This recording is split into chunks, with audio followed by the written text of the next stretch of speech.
자, 우리 오늘 하나님께서 주시는 말씀은 요한복음 13장 12절에서 15절 말씀입니다. 요한복음 13장 12절에서 15절의 말씀을 우리 같이 함께 봉독하도록 하겠습니다. 그들의 발을 씻기신 후에 옷을 입으시고 다시 앉아 그들에게 이르시되 내가 너희에게 행한 것을 너희가 아느냐?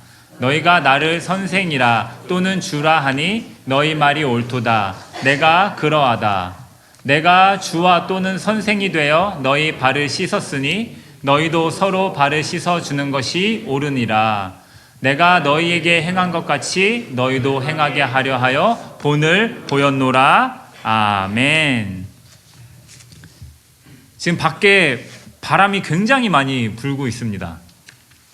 예, 밖에는 바람이 불지만 이 안에는 성령의 바람이 불기를 주님의 이름으로 축복합니다. 아멘. 여러분들은 예수님과 닮아가기를 혹시 노력하고 계십니까? 여러분들이 하루하루를 살면서 나는 오늘 진짜 좀 예수님을 닮아 살고 싶다. 이러한 마음가짐으로 하루하루를 살고 계십니까? 질문입니다, 여러분. 아멘. 네. 물론 우리가 어떤 행위가 중요한 것은 아닙니다. 내가 예수님을 닮아가야 하기 위해서 성경도 많이 읽어야지, 기도도 많이 해야지, 우리가 꼭 그렇게 해야만 이 예수님을 닮아간다라고 우리가 정의할 수는 없겠죠. 그렇다고 해서 우리의 인생이 갑자기 막 이렇게 다이내믹하게 변화를 한다거나 우리가 그렇다고 해서 부귀영화를 누리는 것도 아니라는 것이죠.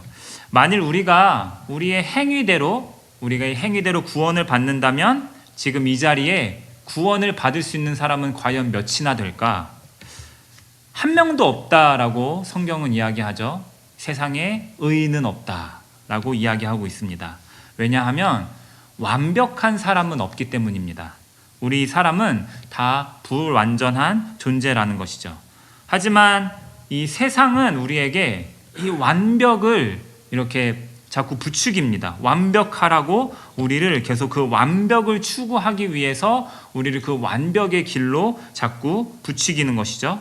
이 완벽주의는 계속해서 우리의 삶을 이 벼랑 끝으로 몰 때가 많이 있다라는 것이죠. 그래서 조금의 흠이 있으면, 내가 어떤 조금이라도 흐트러지면, 우리 사람이 조금이라도 실수가 있으면 사실 이 세상은 가차없이 버리게 된다. 그래서 우리는 이 무한 경쟁의 시대, 내가 조금이라도 뒤처지지 않기 위해서 서바이벌하는 그런 시대를 우리가 살고 있다는 것이죠. 내가 남들보다 이것은 조금 더 완벽해야 돼. 내가 얘보다 이것은 조금 더 잘해야 돼. 좀 이런 경쟁의 시대를 우리가 살고 있는 것이죠. 하지만 이 기독교적 가치관을 가진 사람들은 다르다. 우리는 알고 있습니다. 세상에 완벽한 사람은 없다. 우리는 성경을 통해서 그것을 깨닫는 것이죠. 그래, 세상에 완벽한 사람은 없어. 성경이 그렇게 이야기하고 있잖아. 그래서 완벽한 분은 오직 누구다? 예수 그리스도 한 분밖에 없다. 이것도 교회를 다니고 있는 우리는 잘 알고 있다라는 것입니다. 그래서 모든 율법을 다 지키는 의인은 없기 때문에, 이 세상에 그런 의인은 없기 때문에 우리가 그 사람들을 자랑할 필요가 없다. 저 사람이 나보다 조금 더 신앙생활을 더 잘하고 있네. 우리가 그것을 막 이렇게 부러워하면서 막 그럴 필요도 없고, 어떤 사람을 우리가 내세울 필요도 없다. 우리 목사님이 설교를 제일 잘해. 그럴 필요가 없다라는 거예요. 그럴 일도 없겠지만 그럴 필요가 없다라는 것입니다. 사람을 자랑할 필요가 없어요. 제가 여기서 나를 자랑하기 위해서 제가 이 설교단에 오른 게 아니라는 것이죠. 오직 우리는 누구를 자랑하고 오직 누구를 위해서 이 자리에 존재한다? 오직 예수 그리스도. 그 예수 그리스도가 이 자리에서 드러나야만 한다라는 것입니다. 이것도 교회를 다니고 있는 우리는 잘 알고 있습니다. 자, 그렇다면 우리는 의인이 될 수 없는가? 우리에게는 그 어떤 길도 없나? 우리는 구원을 얻고 우리는 의인이 될 수 없다? 아니죠. 우리는 구원을 얻고 우리도 하나님께로부터 의롭다 하심을 받을 수 있다라는 것입니다. 무엇을 통해서? 바로 여기서 이 믿음이라는 것이 등장하게 되는 것이죠. 그래서 이 믿음으로부터 우리가 출발을 하게 되는 것입니다. 로마서 1장 17절의 말씀입니다. 복음에는 하나님의 의가 나타나서 믿음으로 믿음에 이르게 하나니 기록된 바 오직 의인은 믿음으로 말미암아 살리라 함과 같으니라. 아멘. 오직 의인은 믿음으로 말미암아 살리라 함과 같으니라. 이 말은 사도 바울이 한 말씀인데 사도 바울이 이 말을 본인 스스로 만들어낸 게 아니라 이 말도 구약 성경에 있는 하박국 선지서에 있는 말을 지금 사도 바울이 인용하고 있는 것이죠. 그래서 신약 시대의 사도 바울의 시대이건 그리고 구약 시대이건 그리고 밀레니엄을 넘어서 지금 우리가 살고 있는 이 AI의 시대, 지금 그 시대를 막론하고 어떻습니까? 오직 의인은 믿음으로 말미암아 이 세상을 살아가고 또 살아가야만 한다라는 것이죠.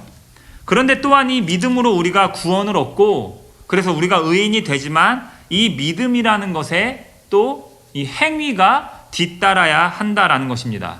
아까 목사님이 행위는 중요하지 않다라고 이야기했는데 그래서 믿음이 중요하다라고 했는데 또 왜 갑자기 행위가 튀어나오지? 그렇습니다. 믿음은 반드시 이 행위가 수반되어야 한다라는 것이죠. 야고보서 2장 26절 말씀입니다. 영혼 없는 몸이 죽은 것 같이 행함이 없는 믿음은 죽은 것이니라. 그래서 정리를 한번 해보면 우리는 예수님을 믿음으로 우리가 구원의 약속을 받았는데 그 믿음은 그냥 추상적인 개념이 아니라 그냥 내가 나 예수님 이렇게 믿어 우리의 관념적인 이 생각이 아니라 그 믿음은 무엇이냐? 바로 우리의 삶을 통해서 드러나게 되어 있다. 우리의 삶을 통해서 예수 그리스도를 통한 열매를 맺는 그 삶을 살아내는 것이다. 그것이 믿음이고 그러한 행함이 없는 믿음은 죽은 것인데 그 믿음이 없이는 우리가 결코 구원의 길에 들어설 수 없다라는 것입니다. 좀 어렵나요, 여러분? 예. 따라서 예수님을 믿는다라는 게 그냥 우리가 단순히 머리로 우리가 그냥 이렇게 앉아서 설교 그냥 몇 마디 듣고 난 예수님 믿어 고개 끄덕끄덕 아멘 하는 게 아니라 우리가 지금 이 예배의 시간에 예수 그리스도를 영접하는 것도 중요하지만 여러분들이 예배를 끝나서 이제 저 문 밖을 나가서 여러분들이 그 세상을 살아갈 때에도 그 예수 그리스도를 믿는 그 믿음이 여러분들의 삶의 동력이 돼서 그 믿음으로 여러분들이 살아가야 한다라는 것입니다. 아멘. 이제 좀 쉽죠, 여러분? 이 얘기를 제가 좀 돌아서 이야기를 했습니다. 즉 우리의 삶을 통해서 이 예수님이 드러나야 한다라는 것이죠. 그래서 오늘 우리는 좀 이러한 질문을 저와 여러분이 스스로에게 좀 던졌으면 좋겠습니다. 우리는 우리의 삶을 통해서 예수님이 나타납니까? 아니면 여전히 내 삶을 통해서 나만 드러나고 있습니까? 누군가가 이 앞에 있는 최경욱이라는 이 저를 봤을 때 여전히 나를 보면은 여러분들 머릿속에 그 옛날 뽀글머리하고 막 랩하던 그런 최경욱이 생각나십니까? 아니면은 그래도 부족하지만 아주 조금이나마 저를 통해서 여러분들이 예수님의 그 그림자라도 여러분들이 보고 계십니까? 그렇다면은 저는 더 이상 뭐 부족한 게 없다, 여한이 없다라고 말해도 과언이 아닐 것입니다. 그래서 우리는 이러한 예수님이 우리의 삶을 통해서 드러나느냐 좀 우리가 이것을 들여다봐야 한다라는 사실이죠. 오늘 저와 여러분이 예수님 닮기를 원합니다. 아멘. 옆에 분들과 함께 우리가 그러면 이렇게 한번 인사를 한번 나눠보겠습니다. 여러분 옆에 있는 분들 호칭 혹은 이름을 불러주시면서 집사님을 통해 예수님이 보입니다. 우리 같이 한번 인사해 보겠습니다. 예수님이 보입니다. 예수님이 보입니다. 네. 네, 보입니다, 여러분. 네, 네, 보이기를 원합니다. 아멘. 오늘의 말씀은 이 예수님께서 이 제자들의 발을 씻겨주고 난 후 제자들과 나온 대화를 기록한 말씀입니다. 지금 이때까지만 해도 제자들은 예수님을 랍비 혹은 주여라고 불렀습니다. 그 당시에 이 유대 사회의 관계를 설명해 주는 단어입니다. 랍비는 선생이라는 단어입니다. 선생, teacher 혹은 주, master. 예수님을 선생님 혹은 my master 이렇게 제자들이 불렀다라는 것이죠.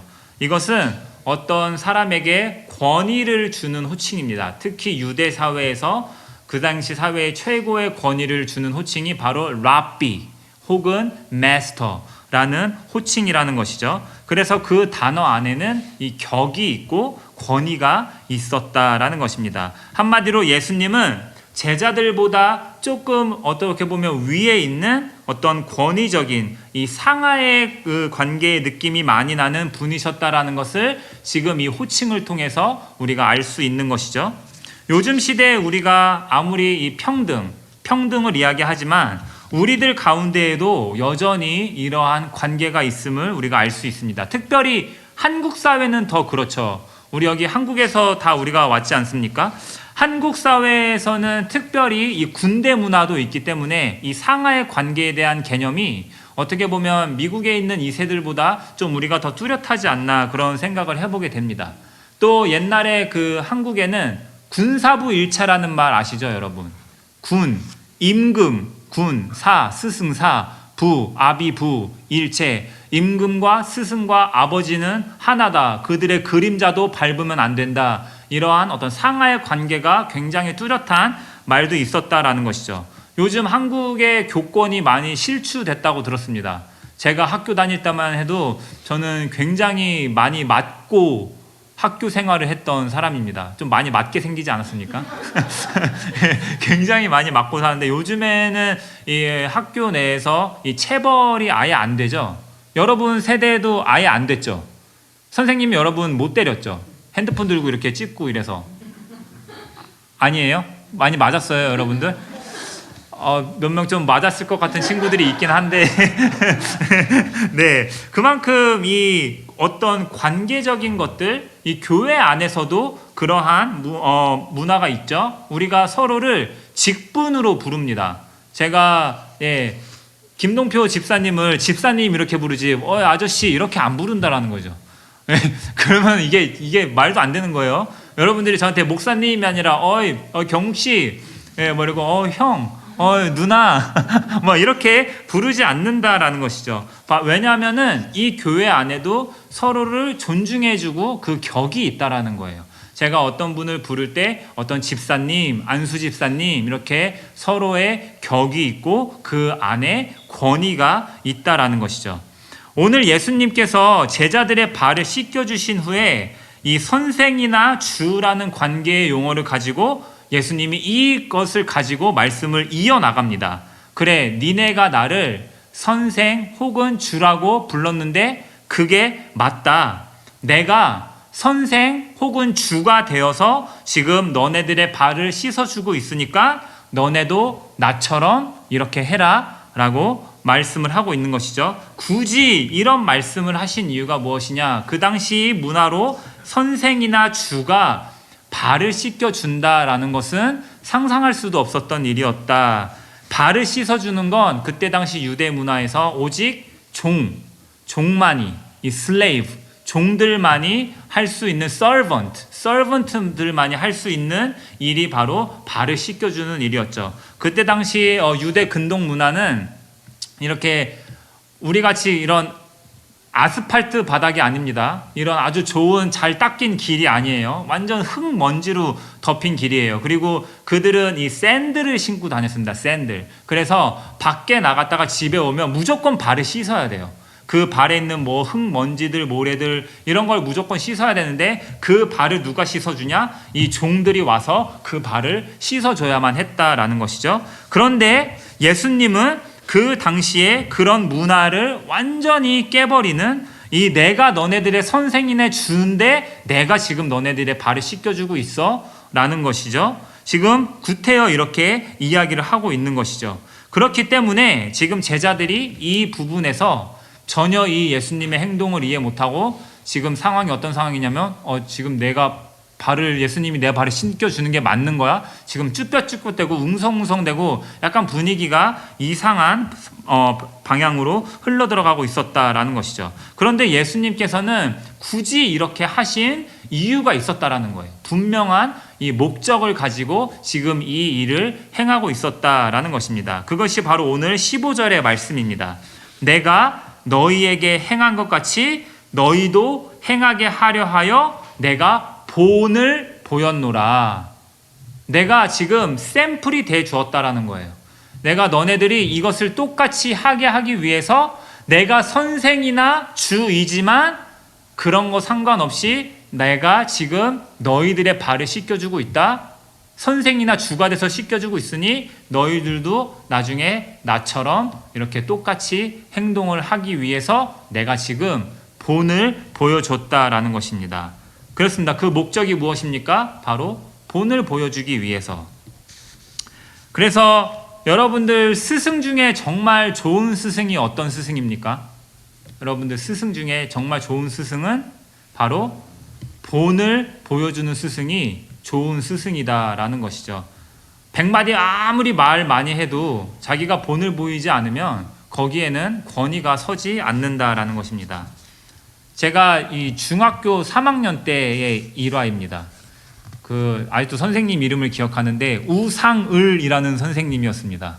이 교회에서는 좀 맞지 않는 이름 같아요. 우상을. 예수님을이 아니라 우상을. 우상, 아직도 이름이 기억나요. 그분이 정말 제가 존경하는 선생님이었거든요. 아까도 말씀드렸다시피 저는 맨날 맞았어요. 그래서 뭔가 존경이라는 단어는 없었는데 제가 중학교 3학년 때 그 선생님을 굉장히 존경하게 됐던 이유가 무엇이냐면 그때 당시에 중학교가 우리는 그 교실 바닥이 나무였어요. 저는 지방에서 이 학교를 다녔기 때문에 굉장히 열악한 환경의 중학교였습니다. 바닥이 나무로 돼 있어요. 그래서 나무는 청소를 할 때 물걸레로 닦으면 안 돼요. 왜냐면은 나무가 다 상하기 때문에. 그래서 나무에다가 뭐를 칠해야 되냐면 이 양초 있죠, 양초나 왁스 있죠, 왁스. 양초를 바닥에 이렇게 문댄 다음에 걸레로 그거를 막 닦으면은 나무가 반들반들해져요. 그냥 거울처럼 내 몸이 비칠 정도로 반들반들해지는 거예요. 그래서 그것을 우리가 매주 그 청소 시간이 되면 그것을 해야만 했어요. 근데 다른 반 학생들은 다른 반 교실은 선생님들이 다 애들 그냥 청소 시켜놓고 자기는 그냥 교무실 가서 신문 보고 있다든지 자기 밀린 일 하고 있다든지 그러니까 그냥 애들 그냥 시켜놓고 관심이 없거든요. 근데 저희 그때 이 우상을 담임 선생님은 그때 당시에 팔토시 있잖아요. 팔토시 자기가 딱 끼고 이제 딱 앞에 서가지고 자 이제 오늘 우리가 이제 청소를 해야 돼. 양초를 이제 해야 돼. 그러면서 자기가 먼저 그걸 보여주는 거예요. 자 양초를 바를 때는 이렇게 쭉 바르는 게 아니라 지그재그로 이렇게 바르는 거야. 지그재그로 발라서 이렇게 닦는 거야. 그런 다음에 학생들을 이렇게 분대를 만들어요. 자 이제 학교 교실이 이렇게 있으면은 이렇게 10명씩 양초부대, 걸레부대, 양초부대, 걸레부대 해가지고 자 먼저 양초부대 출발하면 양초부대가 싹 이러면서 가고 그 다음 걸레부대 가고 양초부대 가고 걸레부대 가고 그렇게 선생님이 먼저 본을 보여주니까 애들이 막 웃으면서 하는 거예요. 그러니까 여기 어떤 효과가 있냐. 그래서 우리는 다른 교실보다 청소가 더 빨리 끝나요. 청소가 빨리 끝나면 그냥 집에 빨리 가는 거예요. 청소가 끝나자마자 이제 담임 선생님 조에 맞고 집에 가잖아요. 그죠? 그럼 우리가 제일 먼저 가는 거예요. 다른 애들은 막 선생님이 안 보고 있으니까 좀 약간 일진 이런 애들은 청소도 안 해요. 걔네들은 매점 가 있고 그냥 이렇게 맨 앞자리에 앉아있는 애들만 막 걸상 올리고 막 걔네들만 청소하고 있고 근데 우리는 선생님이 앞에 나와서 그렇게 본을 보여주니까 제일 먼저 우리가 청소하고 집에 빨리 가고 제가 이제 그때의 그 기억이 아직도 이렇게 생생한 게 왜 그럴까? 제가 그때에도 와 진짜 좀 우리 선생님은 다르다. 제가 그런 느낌을 받았던 것 같습니다. 네, 좋은 스승은 어떤 스승이냐? 그렇게 본을 보여주는 스승이다. 우리 여기 군대 갔다 온 친구들도 많이 있지만 좋은 조교는 어떤 조교예요? 시범을 보여주는 조교예요. 자, 조교 앞으로. 그러면 조교가 이렇게 시범을 보여주는 총검수를 하면은 막 딱 딱딱딱 조교가 하면은 그거 보면은 그냥 조교의 권위가 딱 쓰거든요. 와, 막 총 돌리고 막 이렇게 하는 거 보면은, 근데 조교가 그런 거 안 보여주고 말만 하면은 훈련병들이 안 따라간다라는 것이죠. 먼저 본을 보여주는 스승이 정말 좋은 스승이다라는 것입니다. 그래서 우리에게 제일 좋은 스승은 누구입니까? 예수 그리스도께서 제일 좋은 스승이다. 왜? 먼저 본을 보여주셨기 때문에. 그 본이 어디까지 갔느냐? 자신의 목숨까지도 내어주시는 그 본을 우리에게 보여주셨다라는 것이죠. 그래서 우리는 좋은 스승은 예수님이다.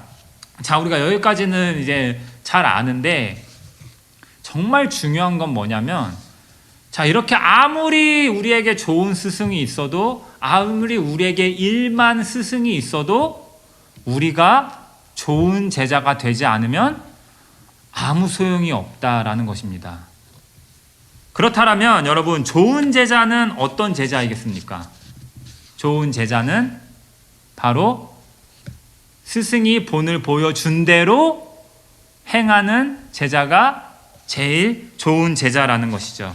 성경에 나와 있는 예수님의 제자들의 공통점, 우리 성경 공부하고 있는 우리 장년부, 청년부, 우리 학생들은 다 알죠? 제자들의 공통점이 무엇입니까? 기꺼이 배우려는 사람들, 티처빌리티가 있는 사람들, 티처블한 사람들, 자신의 생계로 내팽겨치고 주님께로부터 배우고자 했던 그런 열망이 있었던 사람들이었죠. 그들은 똑똑해서도 아니고 능력이 좋아서 예수님을 따라간 게 아니었다. 세상에서 제일 이 실력이 늘지 않는 사람이 어떤 사람이냐면, 자기 쿠세가 있는 사람, 이 자기의 이고가 굉장히 강한 사람이 이 실력이 많이 안 는다라는 것이죠. 우리 이 드럼 교실, 기타 교실 지금 하고 있잖아요. 우리 지금 세연 씨랑 우리 박수영 교수님이 하고 있는데, 어떤 그 제자가 제일 좋은 제자입니까? 내가 가르쳐준 대로 하는 제자가 제일 좋은 제자예요. 이렇게 드럼 치라고, 자, 이렇게 쳐, 이렇게 치는데, 유튜브에서는 그렇게 안 가르쳐주던데요? 누구라고는 얘기 안 하겠습니다.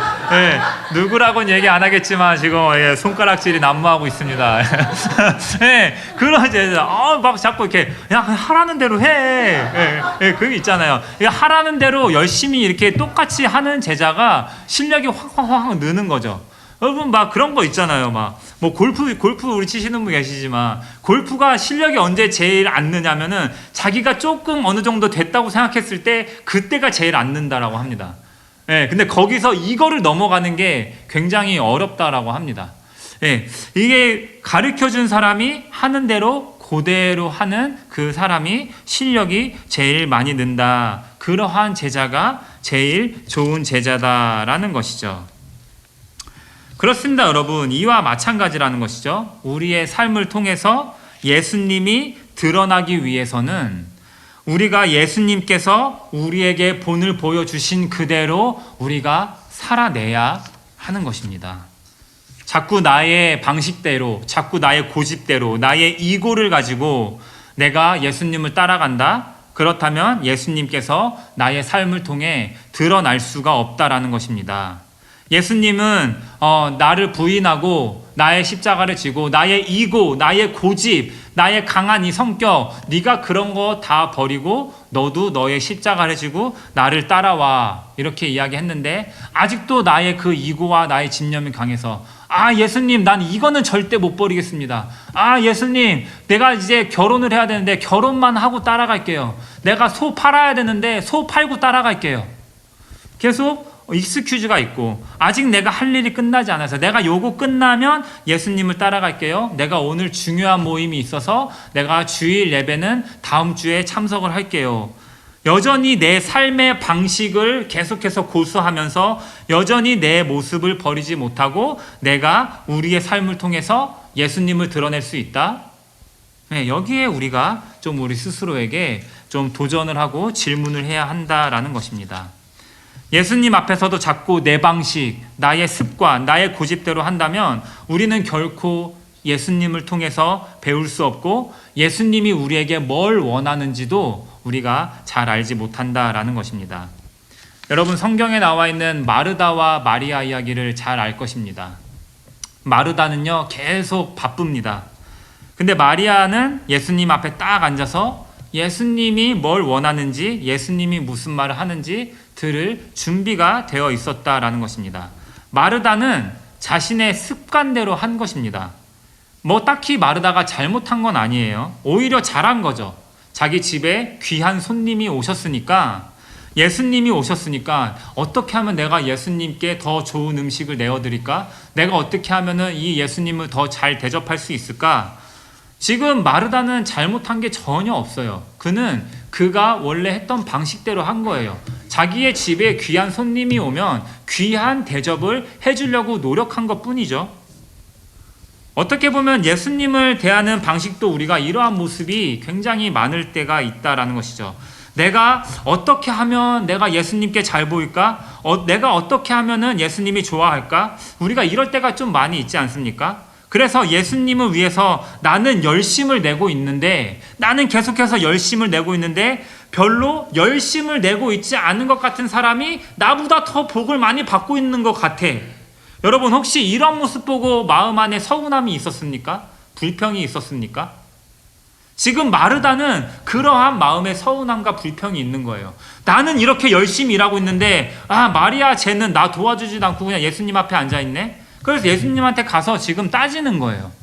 왜 쟤는 나 도와주지 않고 저렇게 앉아있습니까? 근데 예수님은 마리아는 지금 제일 좋은 쪽을 선택했다. 오히려 마리아를 오히려 더 이렇게 디펜스 해주는 그런 모습을 보이고 있다라는 것이죠. 마리아는 예수님을 보면서 그 예수님께 초점을 맞추고 있었다라는 것이죠. 그런데 마리아는 이 예수님께 초점을 맞추고 있었다라기보다는 자기가 어떻게 해야 되는지가 더 중요했었다라는 것이죠. 공부를 잘하는 사람, 제가 공부 잘하는 사람을 되게 좋아해요. 그래서 왜냐면 제가 공부를 못했기 때문에 약간 그 동경이 있는 것 같아요. 공부를 잘했던 사람들. 공부를 잘하는 사람은요, 어떤 사람이냐? 이 출제자의 의도를 정확히 파악하는 사람이 공부를 잘하는 사람이에요. 그렇지 않습니까, 여러분? 이 출제자가 이 문제를 어떠한 의도로 냈는가를 잘 파악하는 사람이 그 문제를 잘 풀어갈 수 있다라는 것이죠. 우리의 신앙도 이와 마찬가지다. 내가 예수님께 초점을 맞추고 예수님께서 나에게 어떠한 의도로 이러한 말씀을 하셨는지 그 예수님의 의도가 무엇인지를 정확히 알 때 우리가 우리의 삶을 통해서 예수님이 드러나고 우리가 그 안에서 예수님을 계속해서 닮아갈 때 우리가 진짜 예수님을 믿는 믿음이 무엇인지, 믿음을 통해서 어떠한 열매가 맺어지는지 우리가 그런 것들을 우리의 삶을 통해 경험해 나갈 수 있다라는 것이죠. 결국에 예수님께서는 우리에게 그 본을 보이시기 위해서 자신의 삶을 우리께 기꺼이 내어 주셨다라는 것입니다. 그 십자가를 통해서 우리의 인류의 황폐함을 보여주셨죠. 그럼에도 불구하고 우리를 향한 그 무한한 값없는 사랑을 그 십자가 위에서 우리에게 보여주셨다라는 것입니다. 너네가 너무나도 힘드니? 그러면 이 십자가를 봐. 너네가 마음이 많이 아프니? 너의 육신이 굉장히 고단하니? 힘드니? 쓰러질 것 같니? 그럼 이 십자가를 봐. 너네 너무 지금 외로워? 내가 이 외롭게 홀로 이 십자가를 지고 그 골고다 언덕을 걸어갔던 것을 봐봐. 그것을 생각해봐. 이 십자가를 봐. 그런데 걱정하지 마. 내가 결국엔 이 세상을 이기었노라. 볼지어다 내가 세상 끝날까지 너네와 함께 있을지어다. 고난의 시간을 보내는 저와 여러분, 우리들의 삶의 롤모델은 누구입니까? 일론 머스크가 우리의 롤모델입니까? 워렌 버핏이 우리의 롤모델입니까, 여러분? 내가 닮고 싶은 사람이 누구입니까? 누구를 가장 닮고 싶습니까? 라고 저와 여러분들이 마음속에 질문을 던질 때 나 진정 예수 닮기를 원합니다. 그런 사람이 되고 싶습니다. 이러한 고백이 흘러넘치는 저와 여러분들이 되시기를 주님의 이름으로 간절히 축원드립니다. 아멘. 함께 기도하겠습니다. 그렇습니다. 주님, 오직 주님만이 드러나게 하여 주시옵소서. 오직 예수님만을 내가 닮기를 원합니다. 주님만이 오니 나의 삶의 주인이시며 오직 나의 삶을 통해서 주님만 높여지기를 원합니다. 나 오직 주님만 바라보기를 원합니다. 이러한 고백이 날마다 흘러넘치는 저희들 되게 하여 주시옵소서. 이 모든 말씀 살아계신 우리 주 예수 그리스도의 이름으로 기도드립니다. 아멘.